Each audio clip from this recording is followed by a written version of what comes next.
many days of hard work ahead of us. Work? I ain't working. I thought we was acting. Now, let me introduce the company. We've all met before, Lieutenant. You could say we know each other. You could say we know each other in the dark. It's a theatrical custom. The companies formally introduce each other. Mrs. Bryant. Mrs. Bryant? Who's Mrs. Bryant? The theatrical form of address, madame.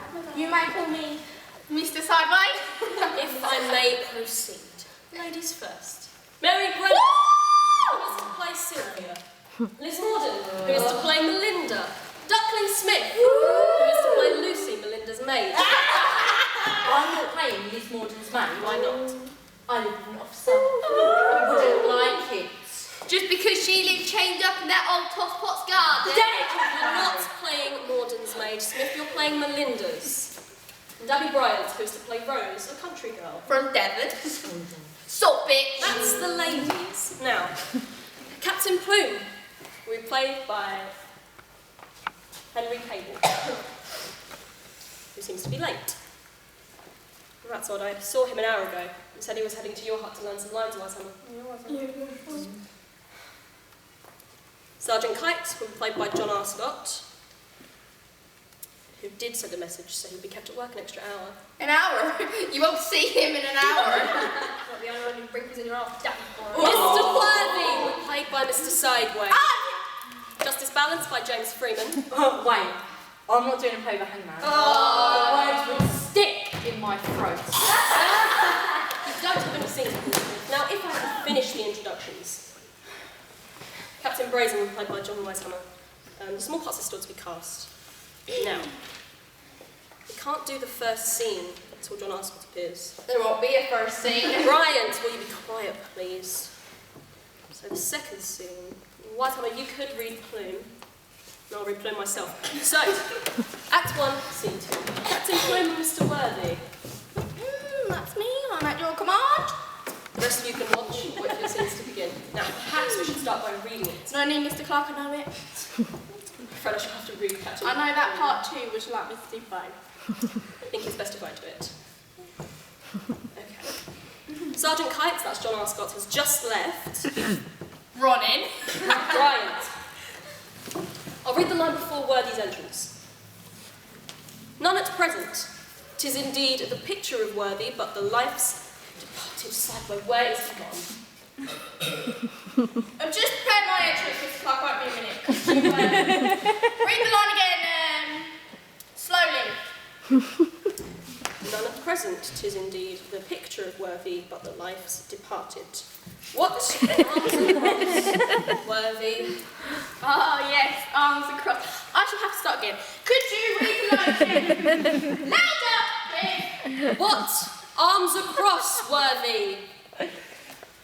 My wiper. Someone's buzzed my wiper. There's a white drawer in this crew, Mr. Clark. What's the matter? There's a pickpocket in the company. Talk of the pot calling the kettle black. My handkerchief. Please prove my handkerchief. I'm sure it will turn up Sideway. Let's go on. I can't do my entrance without my handkerchief. I've been practicing all night. I don't mind it.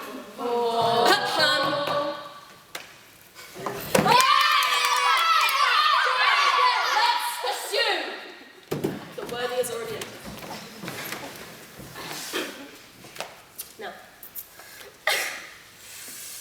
I say, what arms across, Worthy? Methinks you should hold them open. What are you doing, Sideway? I'm being melancholy. I saw Mr. Garrett being melancholy once. Hamlet it was, that is what he did. There's two solid flesh would melt. Oh, that is two solid flesh would melt. Oh, that This is a comedy. It is perhaps a little lighter. Try simply to stand normally and look melancholy. I'll say the line again. The audience won't hear Plume's lines if your sobs are so loud, Sideway. Still establishing my melancholy. The comedy needs to move quite fast. In fact, I think we'll cut that line. And the two verses that follow. And go straight to Worthy, greeting Plume. I like the word melancholy. Oh, what's it sound? A greeting. Yes, a greeting looks like this. Plume! Now I'll change to say the next line. My dear Captain. That's affection, isn't it? So if I put my hands on my heart like this. Now, welcome. I'm not quite sure how to do welcome. I think if you just say the line. What?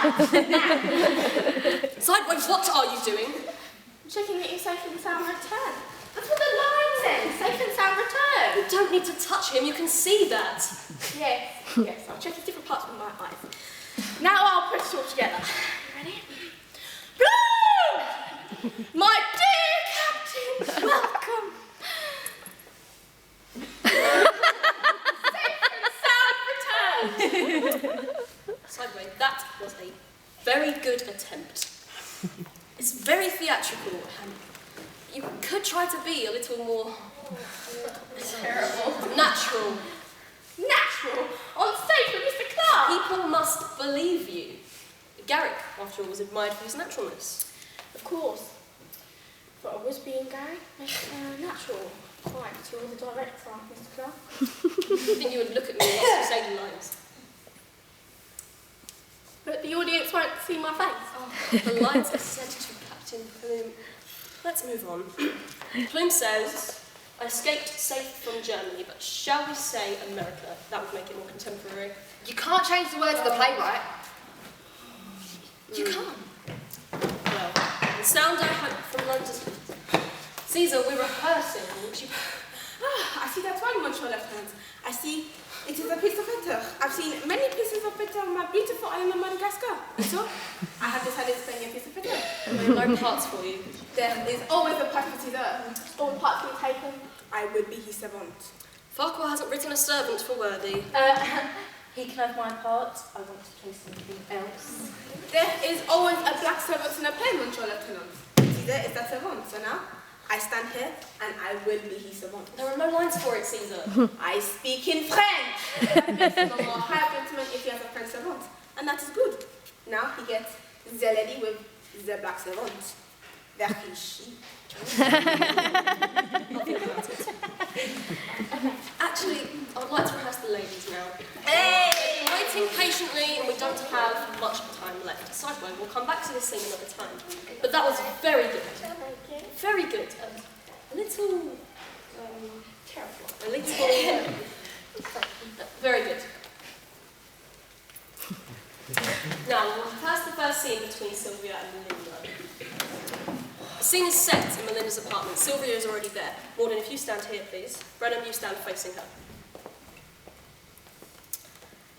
Welcome to town, Cousin Silver.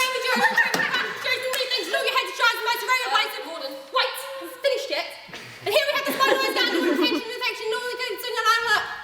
Morden, you know the lines very well. Thank you.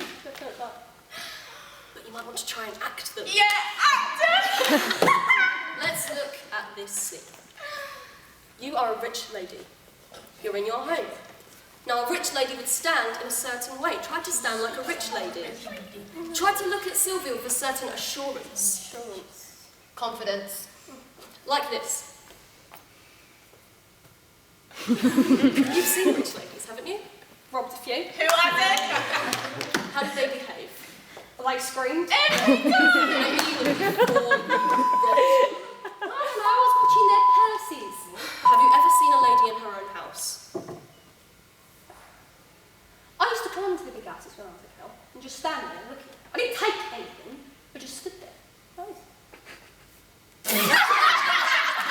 But if it was your own home, you would think it was natural to live like that. It's not normal. It's not normal when others have nothing.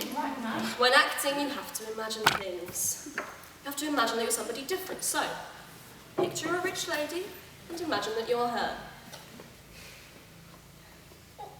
What are you doing? If I was rich, I'd eat myself sick. Could we get on with the scene, please? Brenham, is your speech. Wait! Oh, madame, I've heard the town is coming for its air. We haven't considered Silver how long I've lived here. I believe you would look at her. She didn't look at me. She will now. For I can assure you that's a lady leaves nice no constitution, there is no hair, half of the view, Yeah. such an heir to me. Excellent, Brenham. You could be a little more sharp on the don't. Don't. Your education and mine were just the same. I remember the times when we never troubled our heads about air, but then the Welsh air came in from the Welsh mountains and made our nose drop in a cold morning at boarding school. Good, Morden. Our education cousin was the same, but our temperaments are nothing alike. That's a little better, Morden, but you needn't be quite so angry with them. Go on, Brenham. Wait, I finished my speech yet. You're right, Morden. Please excuse me. There's no need for that, St. Clark. I only meant, I don't have to. Please do. You have the constitution of a horse! Much better, Morden. But you must always remember that you are a lady. What can we do to help you? Lucy. That's you, Duckling. You see that little piece of wood over there? Take that to Melinda. That will be your fan. I'm not fetching nothing for Lucy. She's not Morden. She's Melinda, your mistress. You are her servant, Lucy. In fact, you should be in this scene. I'll take her that fan. Go on, Lucy.